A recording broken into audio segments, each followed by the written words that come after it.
allà es queda. Però va ser genial, perquè és tot el contrari del que una persona es pot esperar. O sigui, anem a riure abans del partit més important de l'any. También a veces hay que rebajar la tensión. Yo creo que Pep sabe que, por ejemplo, en algún partido ha sido un error sobremotivar a los jugadores. Home, era el Cruyff, no?, que sempre deia que sortiu i disfruteu, no?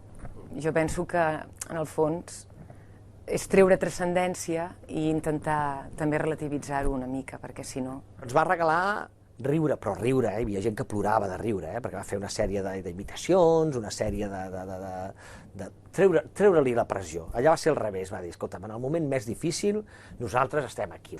Lo que quieres es rebajarles la tensión y recordarles que esto también es un juego. És una de les coses que més m'han sorprès. O sigui, si tu t'hi fixes, tot va tenir una evolució, i una evolució per bé, no? Hem acabat, doncs, aquest any, amb Valdés fotent un vídeo a imitacions i d'això. Dius, si tu agafes un jugador de la plantilla i dius, Valdés? Pots trobar imatges divertides, però amb aquella pose que té, doncs sí, és Valdés el que ho fa. De vol to me, Ego! De vol to me! De vol to me! De vol to me!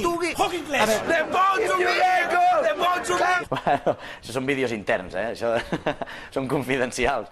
Però, hòstia, està molt bé, home. Al vestidor hi ha un ambient que no s'ha viscut des que jo he entrat al primer equip. La veritat és que hi ha un ambient fantàstic. Jo de coses de dins del vestidor ho sento molt, però no sé, quan surto m'oblido tot. És una malaltia que tinc.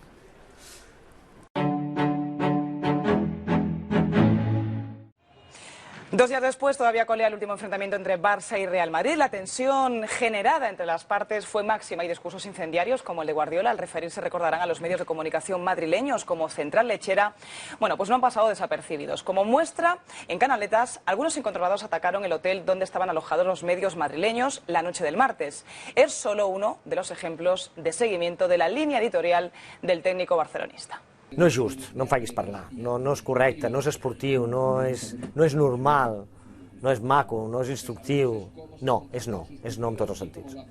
Yo no voy a contribuir a nada bueno si digo realmente lo que pienso. Esa labor de demolición del rival se tiene que hacer desde por tierra, mar y Twitter, como se dice ahora, ¿no?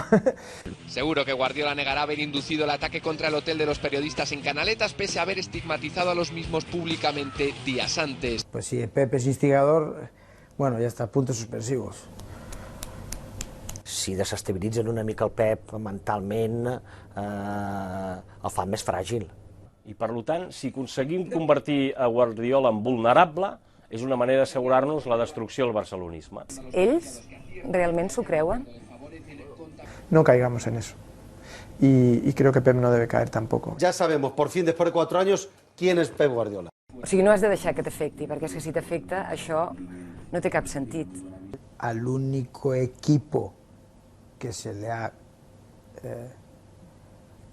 atacado hablando de dopaje desde los medios ha sido el Barcelona, o sea que... Sempre parlaven amb molt de respecte, amb molta admiració. La pregunta és, ara, amb aquesta última etapa, això seguirà sent així? O també la gent madridista que li agrada el futbol ha canviat la manera de veure el Josep per aquests esdeveniments o per aquests programes que s'hagin pogut presentar, no? No ho sé. Només ho faig per tu, ara que estàs aquí al meu costat. Només ho faig per tu, que m'escoltes callada en silenci. Només ho faig per tu. Bueno, segur algú dirà que Guardiola moltes vegades sobreactua, no? Crec que és el vídeo per desmentir el que va passar, que no sobreactua, sinó que es comporta com sent les coses, no? Va patir molt, però és que vam arribar al camp i tots els jugadors fent lo seu i ell estirat a la camilla, amb un racó estirat a la camilla, fins al moment del partit aixeca't i ara ves allà i seu. Jo recordo que li vaig dir, home, vols dir que te n'has d'anar a València si et trobes malament? I no hi ha opció, aniré a València, s'ha d'anar a València, he de ser València. Ni m'escoltava, no és allò que et mira i ho raona, no, ni ho raono, o sigui, fora. Després, clar, pel que em va explicar, l'atac dolorós li va venir unes 2 o 3 hores abans de començar el partit i es veu que era insuportable. A la tarda d'aquell partit, que puja a l'habitació, però ja estava quadrat, que no es podia ni moure, que no es podia moure, estava mort. Yo te digo que le iba a doler más la espalda en su casa que en el campo. Entonces, egoísta, quería que le doliera menos. Bueno, fue un poco difícil también, pues no habíamos visto en una situación así. Intentava aixecar-se i uns plors de dolor i es tornava a estirar.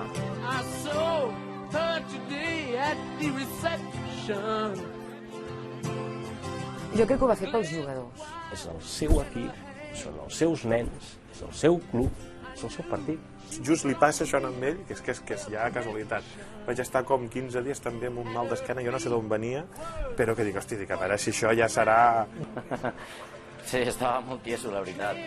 Però bé, mira, és el compromís d'ell també amb l'equip i amb el Barça. Em ve de riure ara. El moment que va passar, escolta, em venia de plorar, però ara quan el veig em ve de riure. Jo recordo una vegada que va tindre una lesió més o menys greu, que em venien crosses, ell no podia conduir i el portava el seu pare, l'estimat Valentí. Fins el Pep ha arribat ja, després de la seva operació i tot. Pep, com et trobes? Molt bé, gràcies. Amb ganes ja de venir aquí al Fantàstic. Sí, encara que us veu defensar molt bé la setmana passada, bueno, alguns petits detalls, sobretot l'idioma d'un d'aquí darrere, però en general molt bé. L'encertada és Isabel Díaz Galdón. Oye, la madre que me parió, chico. Hasta mañana, espera un poco. Oye, cambia la frase. Le ha salido un gallito. Cambia la frase. Le ha salido un gallito. És que s'ho passaven superbé. Sí, es muy él. Muy él, encima como le estuviera haciendo reír Chiqui, ya se acabó. Aparte tiene ese gallo tan característico, ¿no?, que le hace también el chico que lo hace en Cracovia. Bueno, però aquí estava canviant veu, aquí era molt jovenet. Isabel Díaz Galdón.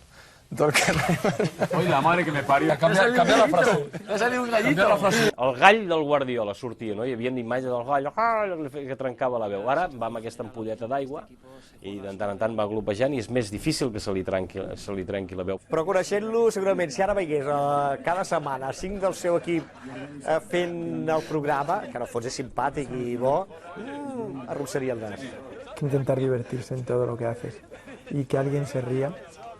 Dios mío, es que bendito sea. I sóc aquí per demanar-te. I sóc aquí per suplicar-te. I sóc aquí, sí que sóc aquí per exigir-te. Renovació. Renovació o que sabe nadie lo que va a hacer Pep, ¿no? Renovació y al día siguiente que se vaya. No, i si pogués, ja ho va dir, aniria a mig any, no? I segurament si l'haguessin deixat triar després de la sèrie del Clàssic hagués dit que no continua. Jo crec que té la percepció que d'aquesta manera tothom està més alerta. Sobretot els mateixos jugadors i potser ell mateix. Egoísticament, si el Pep firmés per 6 anys, econòmicament o per materialment, que no m'agrada gens parlar d'això, li podria ser interessant. I això no és una prova de fer un pols amb una entitat, sinó que és una manera d'estar en pau amb si mateix. ¿Para qué va a convivir con determinadas personas, por ejemplo, que no quiere estar porque tienes algo escrito? A vegades tinc la impressió que el Barça sense el Josep no pot anar bé i el Josep sense el Barça tampoc. Me dijiste que te irías, pero llevas en mi casa toda la vida. Sé que no te irás, tú no te irás. Has colgado tu bandera, traspasado la frontera. Eres la reina, siempre reinarás, siempre reinarás. No puedo vivir sin ti, no hay manera. No puedo estar sin ti, no hay manera. M'agradaria que estigués tota la vida el Pep, ja sigui entrenador del que sigui a dins del club. Si ell va saber visualitzar abans que ningú quan era el moment d'arribar al Barça, també sabrà visualitzar abans que ningú el moment que és el de sortida. Durará mientras dure el ganar. Su querer estar, creo yo, tiene mucho que ver con que los demás quieran que esté, ¿eh? Va a hacer sufrir muchos años, yo creo. Sí, durarà més del que fins i tot ell s'imagina. A mi m'aniria bé que es quedés. No descubro nada diciendo que es fundamental en este equipo. I ara mateix no m'imagino el que vingui per darrere del peu. És un marró espectacular, la veritat. Vull fer una pregunta musical. Quina banda sonora li posaries a aquesta temporada? Això serà inspiració vostra, no en tinc ni idea. La màxima expressió de la temporada és la conferència de premsa al Bernabéu. I en aquella conferència de premsa al Bernabéu, prèvia a les semifinals de la Champions, fa un discurs en el que d'alguna manera se sent el Guardiola patriota. Nosaltres hem caigut moltes vegades, com a equip i com a país, i ens hem aixecat i ho seguirem fent tantes i tantes i tantes altres vegades. Jo considero que el que és Llach, el seu país, el país, tot el que és el musical de Llach i la seva manera d'entendre seria la banda sonora d'aquesta temporada. No hi trobo millor coreografia o expressió que aquesta. Sí, no sé si esa es la canción del Barça del tercer año, pero sí sé que es la canción de Pep de muchos años, ¿no? Que com que aquest any ha estat especialment molt determinant tot el concepte aquest d'identitat, segurament aquesta cançó està bé. Més és petit, el país és tan petit que des d'un campanar es veu el campanar veí. El meu país és tan petit que des de dalt d'un campanar sempre es pot veure el campanar de Belém. És així com m'agrada a mi. I love you, Barça! I no sabria dir res més. I sempre en sabré. Messi, gol, gol, gol, gol, gol, gol, gol, mal d'amor pel meu país.